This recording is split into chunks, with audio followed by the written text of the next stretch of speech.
अक्त्वा और ल्या प्रत्यय दोनों का अर्थ करके होता है।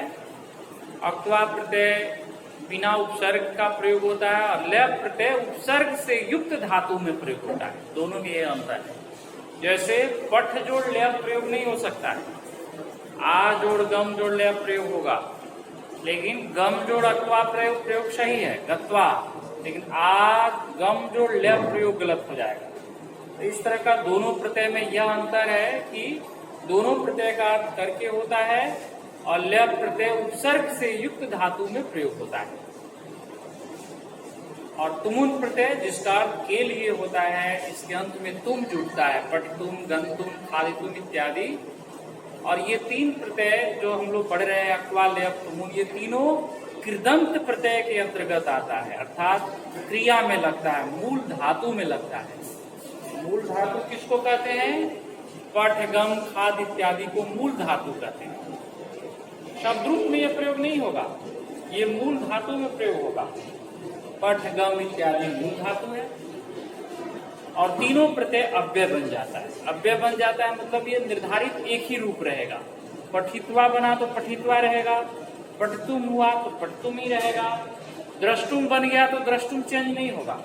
कहीं भी हम लोग सेंटेंस में इसको प्रयोग कर सकते हैं। द्रष्टुम जिसका अर्थ क्या हुआ?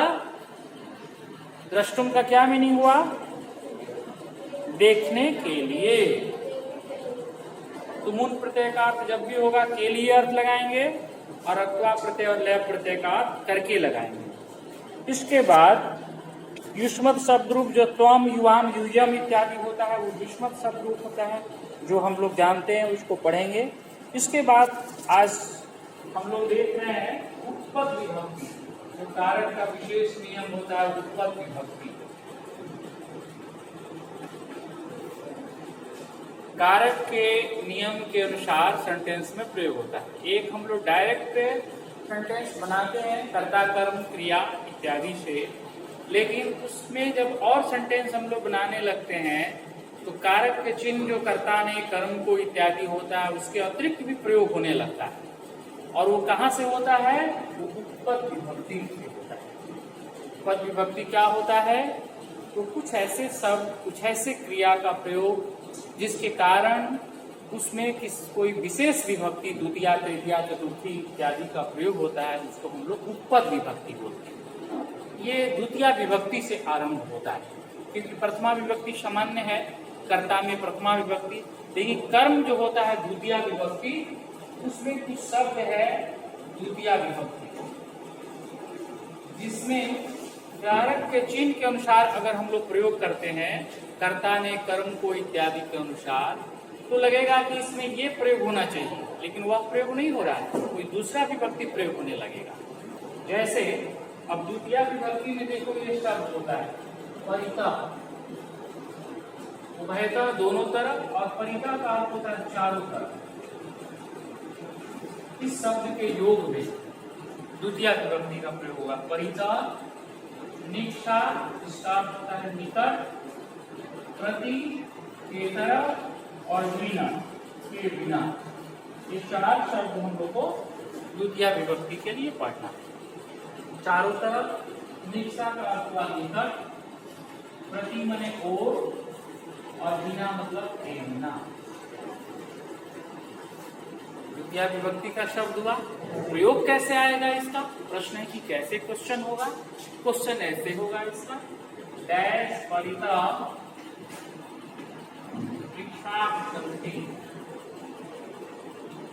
और यहाँ एमसीक्यू में क्वेश्चन दिया हुआ है, विद्यालयस्य, विद्यालयम, विद्यालय, इस तीन में से एक सही आंसर है। क्या तुम लोग बता सकते हो कौन सही आंसर होगा?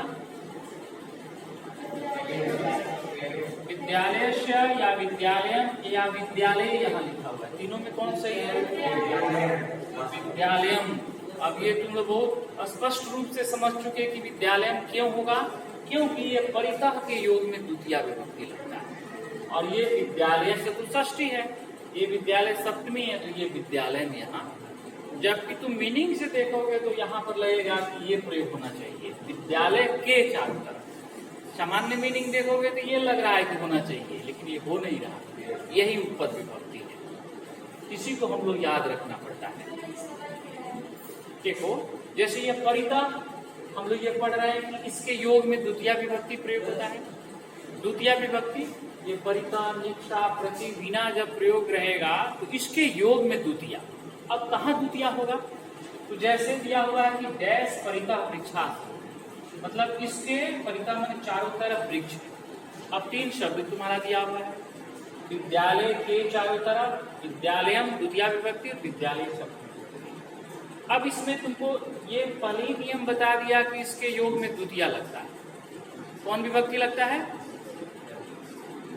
द्वितीय। अब तुमको ये प्रश्न होगा कि द्वितीय विभक्ति आखिर क्या होता है? तो द्वितीय विभक्ति क्या होता है? तो शब्द रूप जो हम लोग पढ़ते हैं, जैसे बालक शब्द रूप पढ़ते हैं, तो बालक का जो सेकंड रूप हुआ, बालकम, बालकौ, बालकान, यही द्वितीय विभक्ति होता है। तो इस रूप में जो इसमें दिया है वो सही आंसर है। बालकम, बालकौ, बालकान, इस रूप में कौन इसमें दिया हुआ है? सेकंड। तो ये सही है, मतलब उस द्वितीय विभक्ति। अब तुम्हारा प्रश्न होगा कि द्वितीय ही क्यों प्रयोग करेंगे? द्वितीय इसलिए प्रयोग करेंगे कि परितः के योग में द्वितीय नियम बना दिया है। हाँ, ये चार और भी होता है, लेकिन अभी हम लोग को यही पढ़ना है, इसलिए इसी को पढ़ रहे हैं। इसलिए ग्रामर बुक देखेंगे तो हम लोग को और मिलने लगेगा, लेकिन अभी हम लोग इसी को पढ़ेंगे। हाँ, देख सकते हैं नॉलेज के लिए, क्यों नहीं, लेकिन अभी हम लोग इस पर ज्यादा ध्यान। क्या ये समझ चुकी तुम? ओके, नोट भी कर लेना।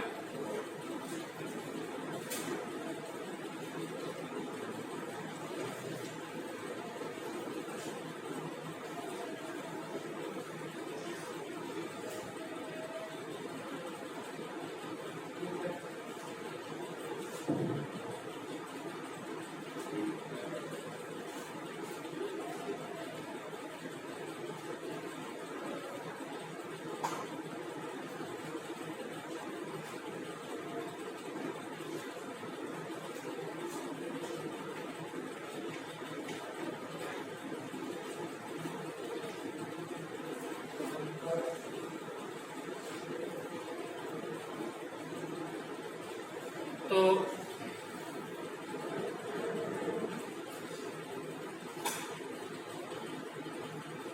परिता चारों तरफ, निक्षा निकट, प्रति, और, बिना मतलब के बिना। सेंटेंस भी हम लोग को बनाना है कि वह गांव की ओर जाता है, वह गांव की ओर जाता है। अगर हिंदी से हमको संस्कृत अनुवाद बनाना है तो हम लोग बनाएंगे स ग्रामम प्रति गच्छति, ग्रामम लिखेंगे क्योंकि प्रति के योग में द्वितीय लगता है। गांव की ओर, तो कर्ता ने कर्म को करते हैं, तो इसमें तो का के की कौन विभक्ति होता है? क्या हम बना बोल सकते हैं का के की कौन विभक्ति होता है? कौन विभक्ति होता है?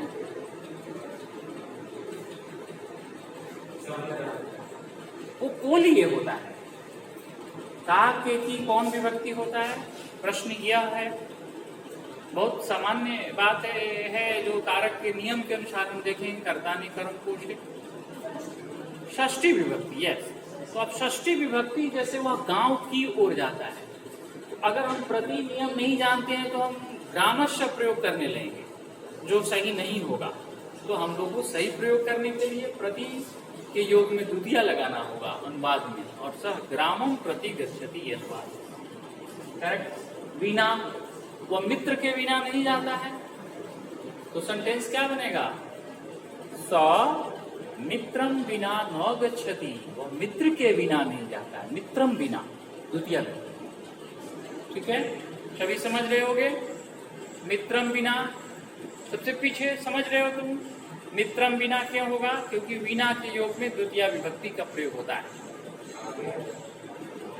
इसके बाद हाँ, अब द्वितीय विभक्ति के बाद हम लोग का शब्द है तृतीय विभक्ति का।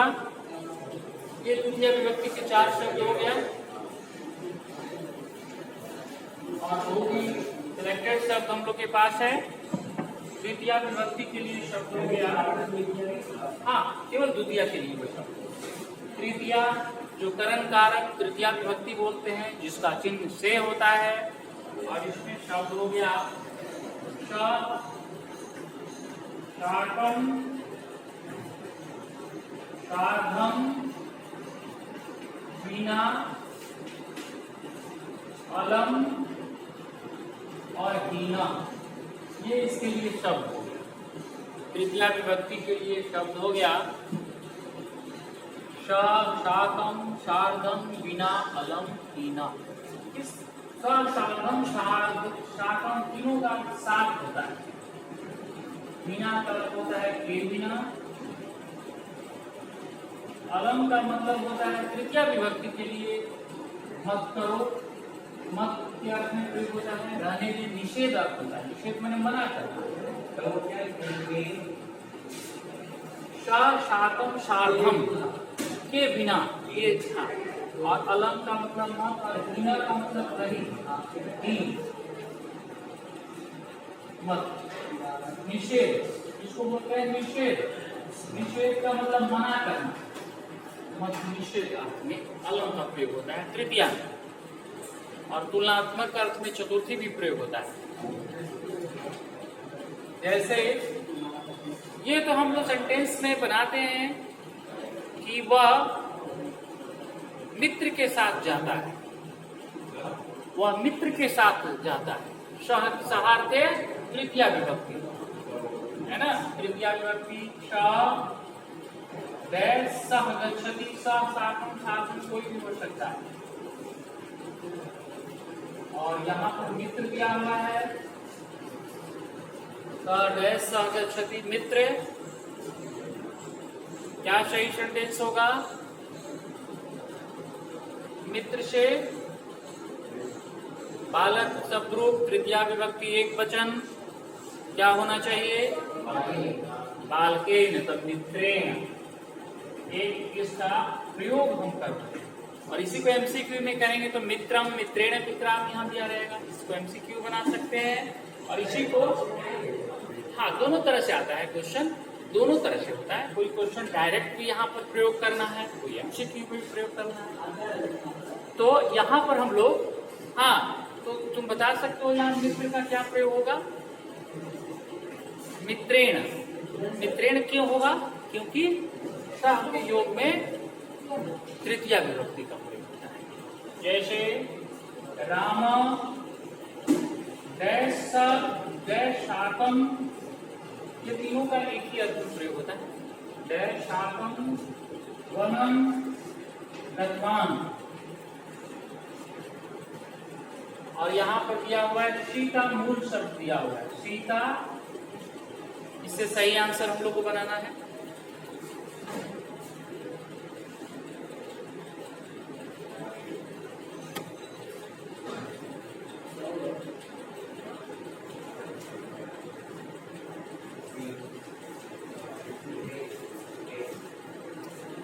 सीता का शब्द रूप हम लोग पढ़ेंगे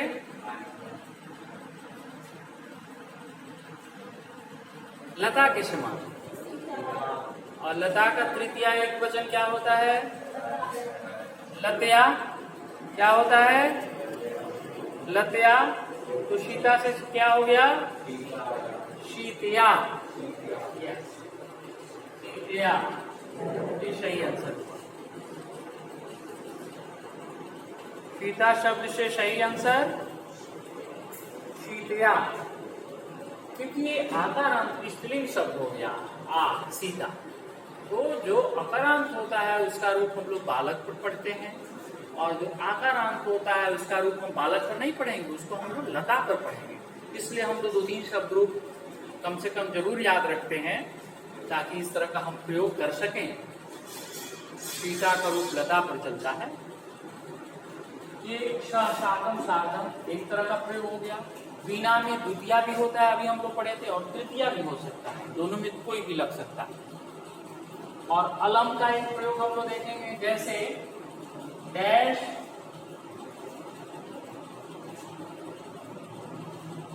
अलम। यहाँ दिया हुआ है चिंता। चिंता शब्द मतलब ये भी लता पर रूप चलेगा। चिंता मतलब चिंता मत करें। अगर हम सेंटेंस देखते हैं, तृतीया लगा देखते हैं, तो ये अर्थ हो जाएगा चिंता मत करें। तृतीया विभक्ति, अलम के योग में तृतीया होता है ना, तो तृतीया हम लगाएंगे, आंसर हमारा बन जाए चिंतया। ये आंसर क्या हो गया? चिंतया अलम। अलम चिंतया बोलते हैं, अलम चिंतया मतलब चिंता मत करें। अलम कोलाहलेना माने कोलाहल मत करें, शोरगुल नहीं करें, अलम कोलाहलेना। इस तरह का हम लोग को अलम के योग में तृतीया विभक्ति का प्रयोग किया जाता है। इसी तरह हीना माने रहित, ज्ञानेन हीना अस्ति, वह ज्ञान से हीन है, हीन का प्रयोग हो सकता है। ज्ञानेन हीना अस्ति, वह ज्ञान से हीन, वह विद्या से हीन है, तो विद्या का रूप लता पर चलाएंगे। ये हम लोग का तृतीया विभक्ति का शब्द है। ठीक है, शब्द को हम लोग देख लिए कौन कौन शब्द है तृतीया के लिए, तो मिटा दें, सभी नोट कर लिए। ऑनलाइन स्टूडेंट भी नोट कर रहे हैं, ठीक है, ओके।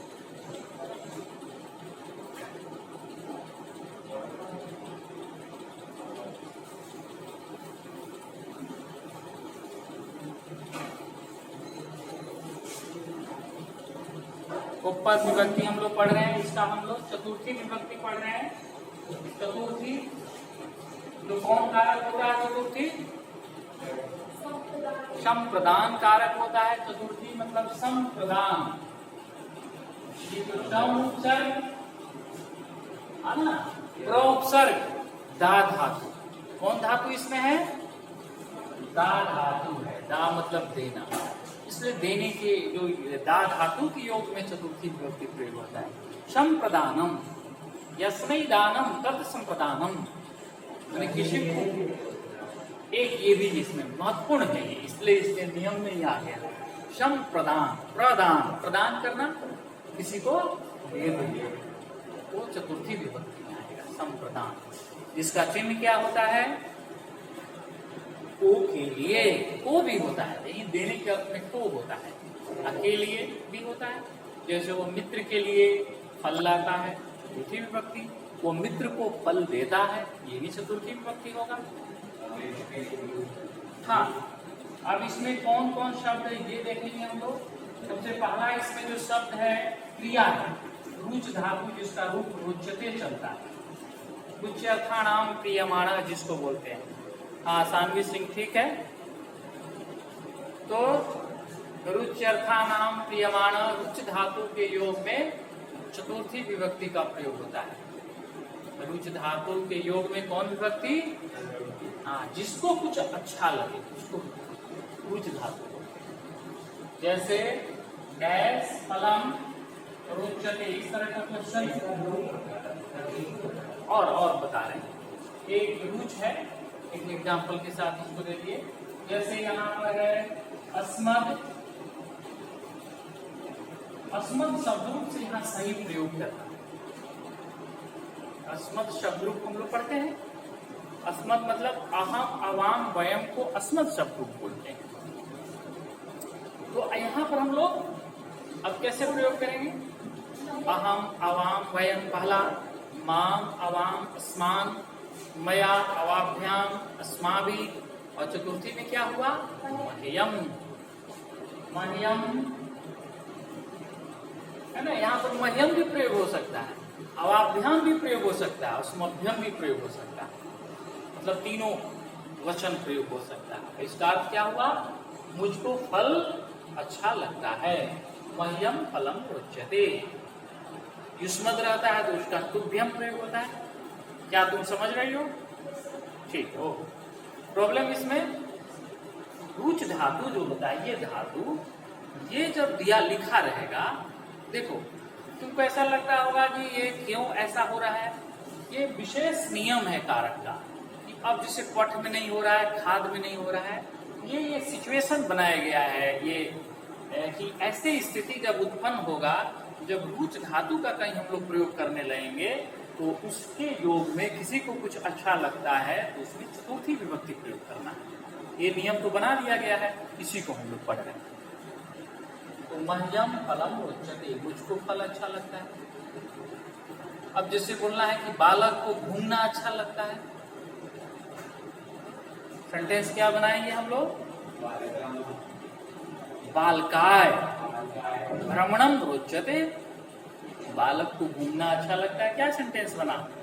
बालकाय भ्रमणम